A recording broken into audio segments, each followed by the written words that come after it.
Toronto's real estate market is infamous. Detached homes are often seen as the ultimate goal, while condos are painted as the less desirable, budget-friendly, entry-level option. But with affordability worsening and home prices climbing, the question isn't just about what you want, it's about what you can afford. So, is a detached home or a condo the smarter choice in today's market?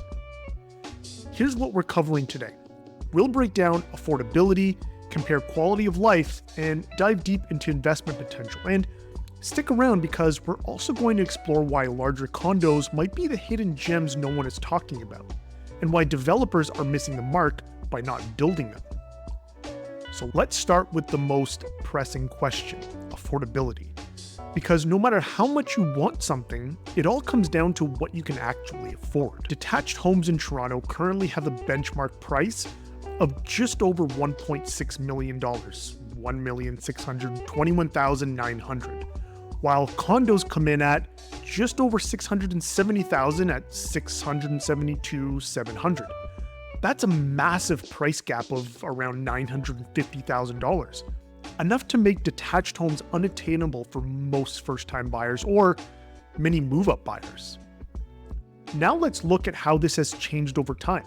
Back in 2019, detached homes were priced at just over $1.2 million at $1,273,000, while condos were at around $550,000. That means the gap has grown by 31% in just 5 years. Detached homes are skyrocketing, while condos have remained relatively stable, creating a larger and larger divide. But the purchase price isn't the whole story. Let's talk about the ongoing costs of ownership. Detached homes usually come with higher property taxes, bigger mortgage payments, and unpredictable maintenance costs. A new roof? That's 5 figures. A broken furnace? That's thousands out of your pocket.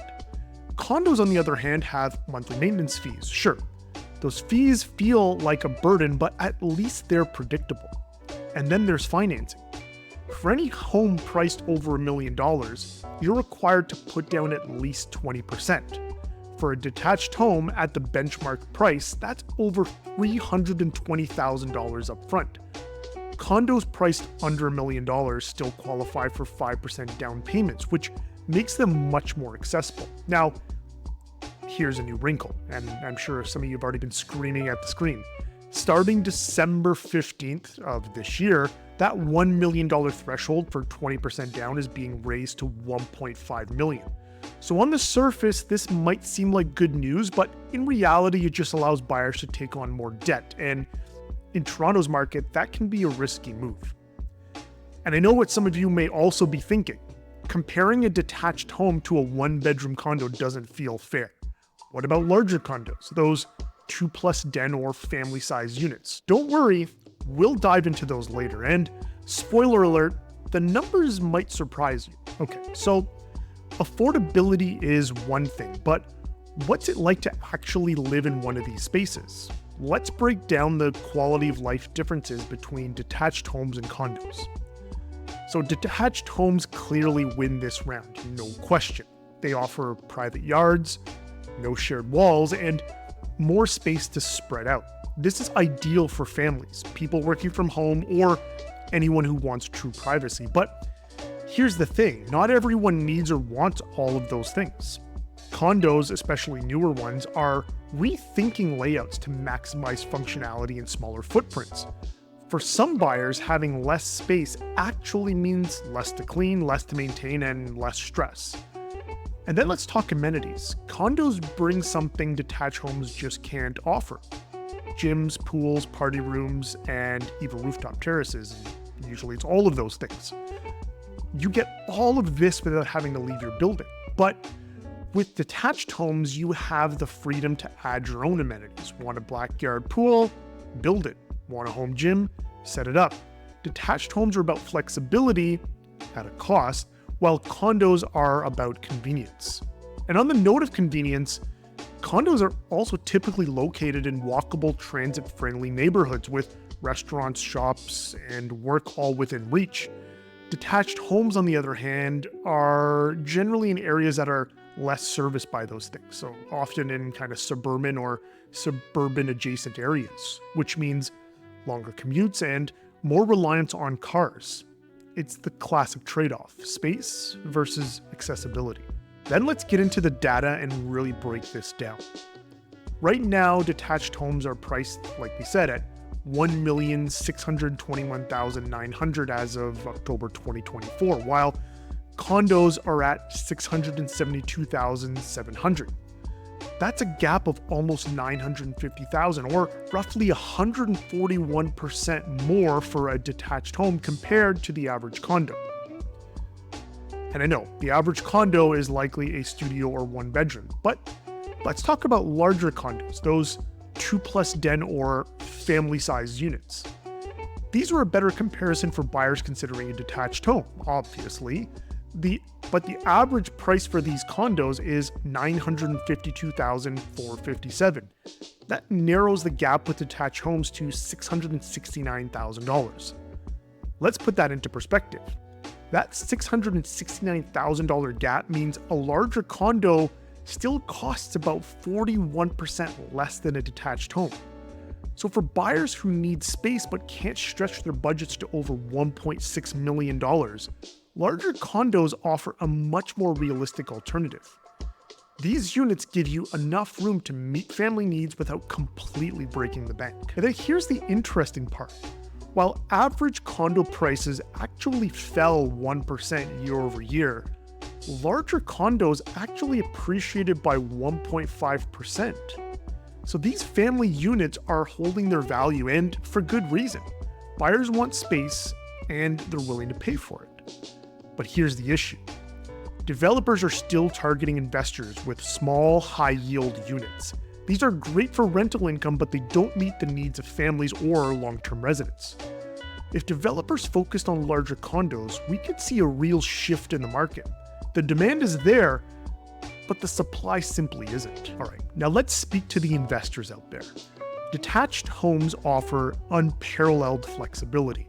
You can renovate to add rental units, build accessory dwellings, or rent out rooms on Airbnb. This creates multiple income streams, which is why detached homes have appreciated by 27% over the past 5 years. For perspective, condos, only appreciated about 22% during the same time. But here's an interesting development. Multi-generational condos. Think of these as a condo version of a vacation lock-off suite. These units let you house elderly family members, adult children, or even rent the space out. It's a cool concept, but it's still new, and detached homes have been offering this type of flexibility for decades. But then here's the thing. Not everyone wants to be a landlord or manage rental units. So what does the future look like for buyers who just want a home to live in? The answer lies in condos. Clearly, the future for young families and buyers seeking spacious homes within the city. Why? Because we aren't creating more land in the city and commute times aren't getting any better. Living in or near the core of the city will continue to be the best option for most people who live and work in the GTA. My colleague Dan Foch recently shared this graphic that Toronto's return to office trend is climbing, with occupancy now at 72% of pre-COVID levels, and some offices seeing peak days as high as 83%. As more employers bring workers back to the office, the demand to live near the city core will only grow. And as we're already seeing, the demand for larger condos, those 2+ den and 3-bedroom units, is pushing prices higher. These family-sized condos are no longer niche product. They're becoming a necessity. But before prices in this sector spiral out of control, we need to put pressure on developers to build more of these units right now. High-rise buildings take years to develop, but we don't have to rely solely on skyscrapers to solve this issue. Small-scale builders could be incentivized to create 2 to 10 unit complexes across the city, offering large family-sized condos that are accessible and quick to build. The city wants this. They've changed the zoning for this purpose. They want to create more 3-plex and 4-plex units across the city. But the catch? The city actually needs to step in and stop killing these projects before they even get off the ground. So while they've changed zoning, they still have restrictions and red tape, and these are some of the biggest barriers to creating affordable family housing. I mean, if you want to learn more, check out our last video, The Enemy of Affordability, where we break down how zoning policies are choking supply. So if we want condos to truly work as the future of housing, we need better policies, financing models, and designs. Pre-construction sales are also one of the biggest incentives for developers to build investor-focused units. So banks and governments need to step in to de-risk pre-construction for end users. This could mean offering financing guarantees for developers and buyers, or incentives for buyers who plan to live in these units long term. Only then can we create a housing market that works for families and individuals, not just investors. So, detached homes might be the ultimate dream, but for most people, condos are the reality. The key is demanding better condos, ones designed for families, long-term residents, and the future of Toronto. Let me know in the comments, detached homes or condos? What's your choice? And don't forget to subscribe, because in upcoming videos, we're diving deeper into how we can fix Toronto's housing crisis. That's it for today. Peace out.